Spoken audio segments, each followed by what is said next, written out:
I'm really happy to be here with all of you. Thank you very much. Welcome to the launch of the Global Diaspora Week here at the State Department. We're very proud of this effort, and it's a very important effort in many, many ways. I think that you will all agree that when it comes to elevating the role of public-private partnerships in our diplomacy, the fellow who just introduced me is the gold standard for doing that.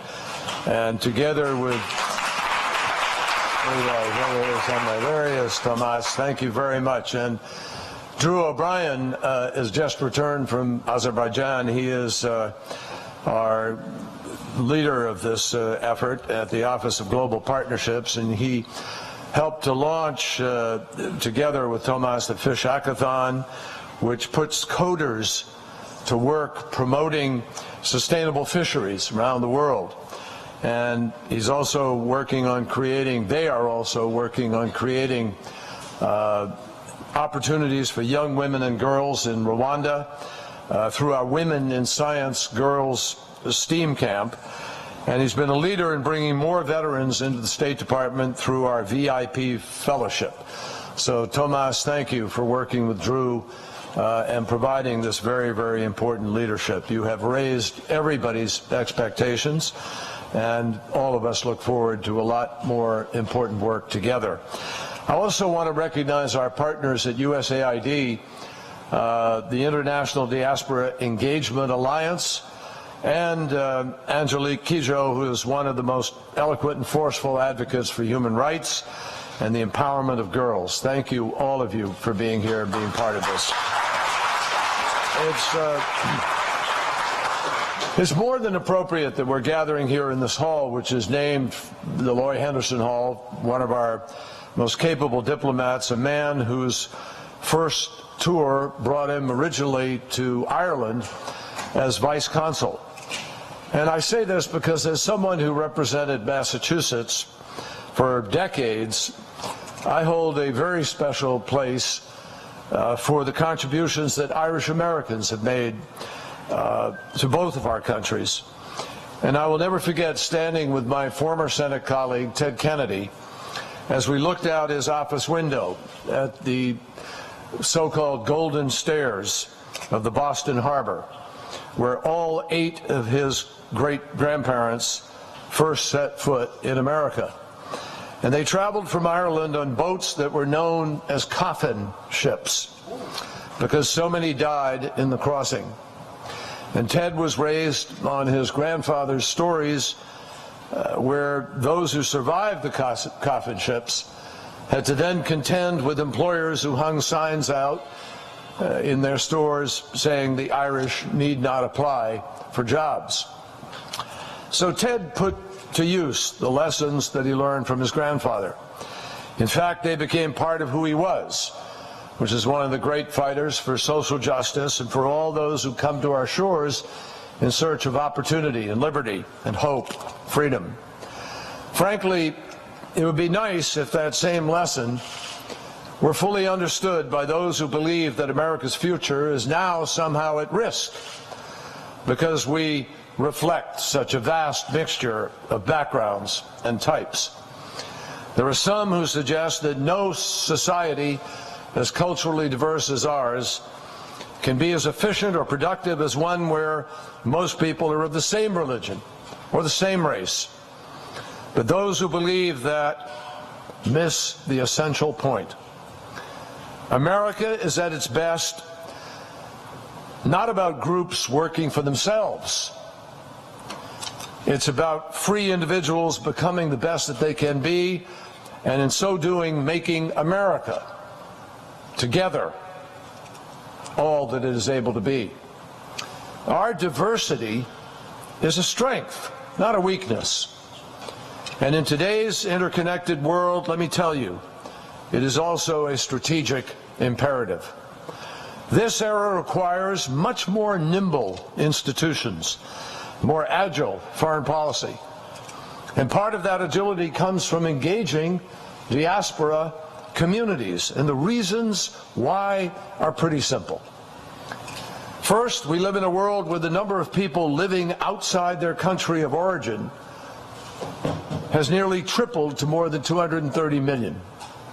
The United States has the largest number of diaspora members of any country. More than 60 million Americans are first or second generation immigrants. And at the same time, we've gone from an era where power lived almost exclusively in old establishment hierarchies to an era where power lives in networks. And that is evidence in these objects that are pointing at me, recording all that we are doing. That's where power is in today's world. In smartphones and iPads and in people's ability to communicate 24/7 and be in touch. Second, diaspora communities are often the prime movers in responding to important events.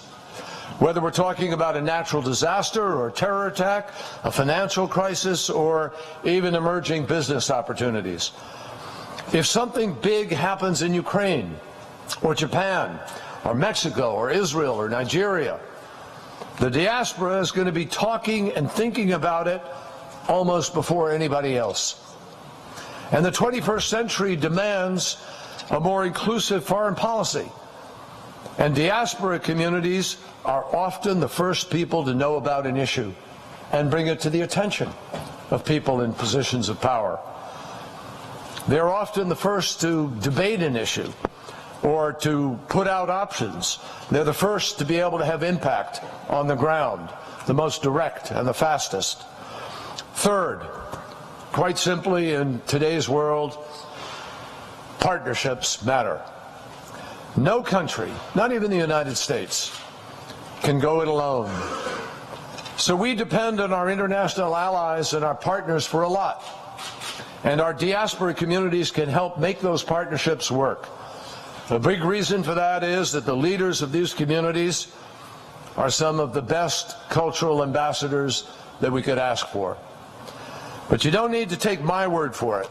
Just look at the headlines this week.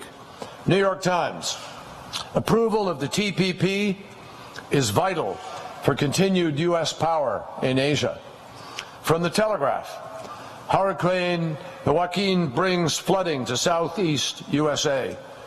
From the Washington Post, the refugee crisis is here to stay.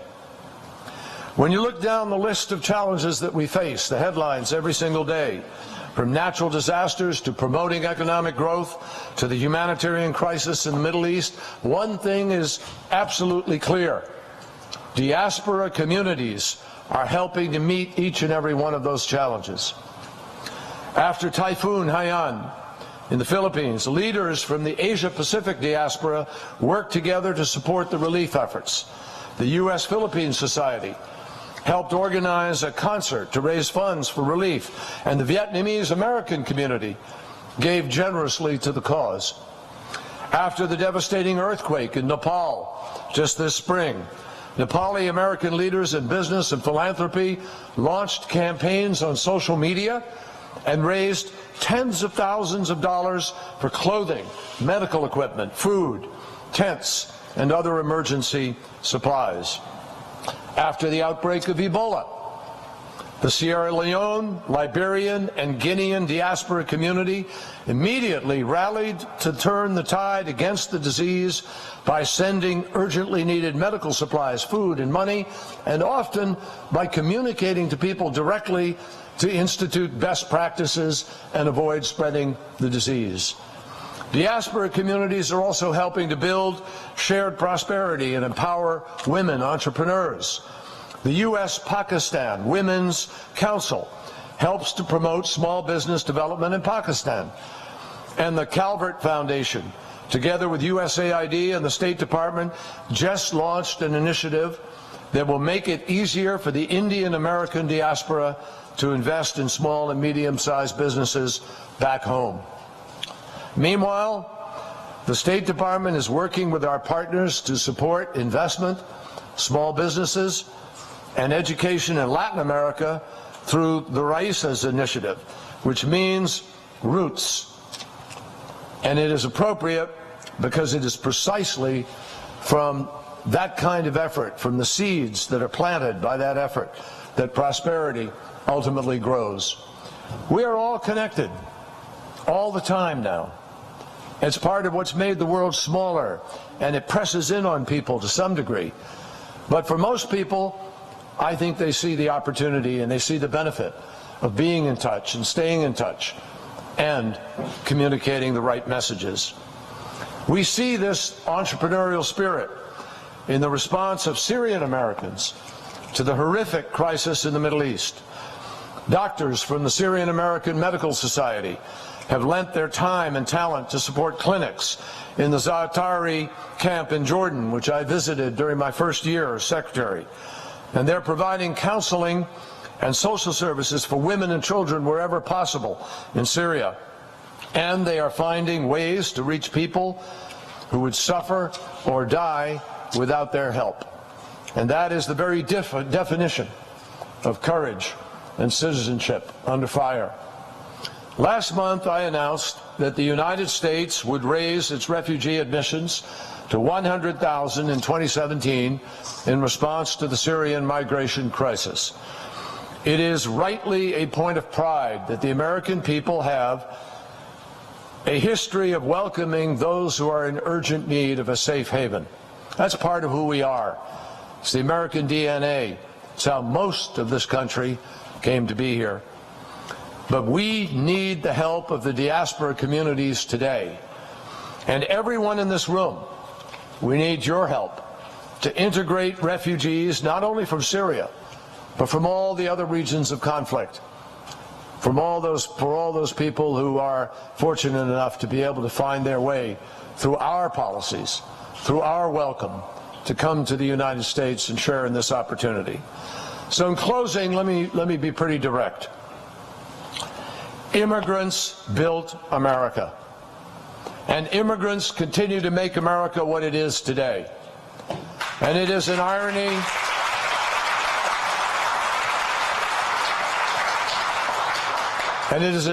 that many people just don't seem to understand that or be willing to pay respect to our own history. It is precisely the right to be different in background, race, culture, and tongue that brings the American people together and makes us one. I repeat, it is the right to be different that defines the United States of America. And this event, this celebration of diaspora communities and of our diversity, is a beautiful and meaningful reflection of that truth. We should never forget that what makes America different from almost every other nation is not a common bloodline, or a common religion, or a common sectarian identity, or a common ideology, or a common heritage. What makes us different is that we are united by an uncommon idea, that we are all created equal and all endowed with inalienable rights. That's different, and that is special.